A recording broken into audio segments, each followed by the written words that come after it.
After 3 years atop the hockey world, the Lightning fell back down to earth last year, exiting in the first round of the playoffs after a disappointing regular season. Now a year older and having lost some key figures from those cup runs, Tampa is clinging to hope that their window has not yet shut. Their fans are hoping to all hell that this is not the beginning of the team's decline, but I am not one of them. Tampa Bay Lightning, here's why I hate your stupid fucking team. I never heard of half of these guys. The ones I do know are way past their prime. Most of these guys never had a prime. This guy here is dead. Cross him off then.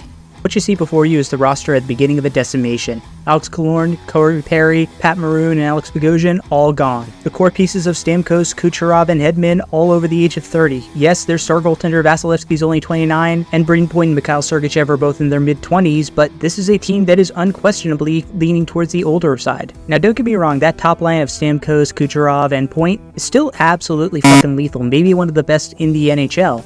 But Steven Stamkos is on the last year of his contract, and there is now uncertainty as to whether he will be back next year. It seems unthinkable, but there's a real chance that the Lightning are without Stamkos next year, which would completely remake the identity of their team. Now on the second line, Brandon Hagel and Anthony Cirelli both return, and they're joined by newcomer Connor Sheary. That's a second line with a good amount of punch, but honestly, it's kind of getting outclassed a little bit and is really going to be hurt by the loss of Killorn. The third line is where you're going to get most of the youth movement, and Alex Beebe, Nicholas Paul, and Tanner Jeannot. Three players that the Lightning hope will provide a little bit of extra offense, but in all honesty, the ceiling for these guys is kinda known as about 30 points apiece. And even the fourth line, which is where most teams stash their young talent that they want to develop, Tyler Mott and Michael Isimont, they're in their mid to late 20s too. The youngest forward in this entire core is Brandon Hagel at 25. So it's not like there's an easily identifiable player that the Lightning can look at and say, this is a guy who could step up and pot another 10 points this year. For a lot of them, their ceilings are already known. Now, the Lightning are still incredibly stout on defense with Viktor Hedman and Mikhail Sergachev leading the first and second pairings.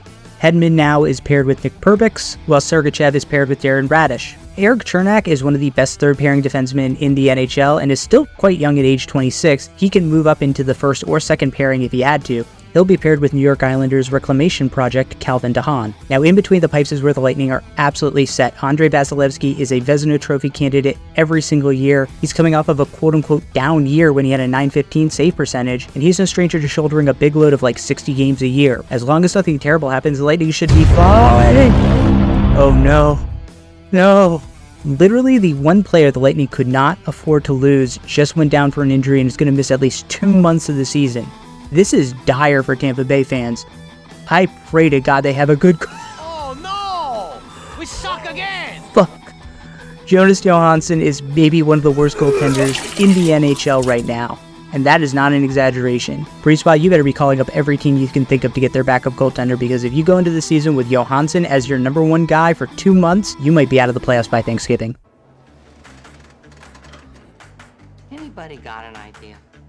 Two-time Stanley Cup winning head coach Jon Cooper returns for his 12th season behind the bench in Tampa. Pictured here seeing boobs for the very first time, Jon Cooper is an exceptional coach with a fantastic legacy in Tampa that no one can take away from him. Since getting to Tampa in 2012-2013, he's only missed the playoffs twice and has overseen Tampa's emergence as a juggernaut in the NHL. Last season, yes, they bowed out early in the first round to the Toronto Maple Leafs team that was honestly a lot more talented than Tampa's, and they've lost even more talent this year. Cooper realistically shouldn't be in any danger for the next 5 to 10 years considering his track record, but there is always that question of how long a coach can last in a room before his voice becomes stale. I would say that Cooper's job is safe as long as Tampa remains reasonably competitive, which I think they still will be this year.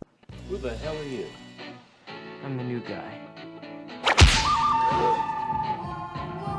The Lightning's biggest acquisition was former Capitals winger Connor Sheary, who will slot into the second line. He's put up around 40 points his last few years, so putting him on a line potentially with Brandon Hagel and Anthony Cirelli could unlock his great potential of 50 points in 1 year. They added Luke Glendening for depth in the bottom six and Calvin DeHaan for the bottom pairing. But then, of course, the biggest signing that nobody paid attention to, the acquisition of Jonas Johansson as backup goaltender. Before, it was a kind of questionable but not that high-risk move because Vasilevskiy usually plays 60 games a year. Now, it looks like it could have been a massive mistake to not get an actual backup goaltender and instead signing Johansson for the vet minimum. You gay Irish fireman, you you're okay. But you, I do not like. Connor Sherry, you were a wonderful soldier back in Washington, but I'm going to give my love today to the defenseman Mikhail Sergachev. Maybe the most sublime piece of GMing that Steve Yzerman ever did was managing to flip Jonathan Drouin to get Mikhail Sergachev. A really good offensive defenseman, but also maybe one of the most underrated defensive defensemen. The guy is a lockdown second pairing player, and he's going to be the natural guy to step up and take that number 1 spot when Victor Hedman inevitably begins to decline, or moves on.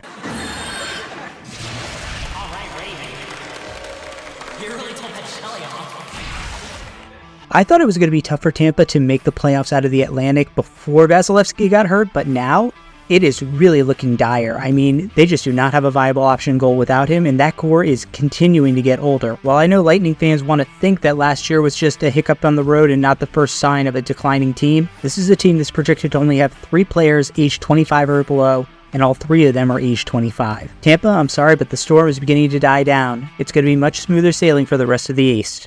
Paul will bring it up ice, drops it back, here comes the shot, score!